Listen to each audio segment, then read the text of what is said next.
spring of 1861, Abraham Lincoln received a telegram stating that his Fort Sumner off the coast of Charleston was attacked by Confederate forces. The Confederacy overtook the fort and was led by General P.G.T. Beauregard. President Lincoln then realizes that he must act quickly. With General P.G.T. Beauregard moving closer and closer to Washington, he sends his General Irving McDowell to meet him head-on. This put President Lincoln in a very difficult position. He had to choose to either attack and press against General P.G.T. Beauregard's forces or contract his forces and protect Washington.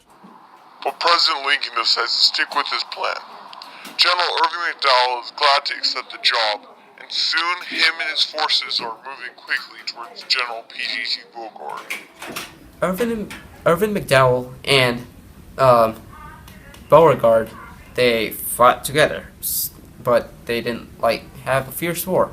So when they brought Thomas, aka Stonewall Jackson, in for reinforcements of the Confederate Army, they had a much fiercer war, and Thomas Jackson got his name Stonewall because he was fierce as stone, standing like a wall. When the two armies first met, there wasn't much initial fighting at the beginning, but then the Confederacy decided to bring in General Thomas Jackson, aka Stonewall Jackson, to set up a perimeter. Thomas Jackson was really just a guy from Virginia. He did fight in the Mexican-American War as a lieutenant, and he did attend the West Point Academy, but that was really all the experience he did have. General McDowell then made a risky decision.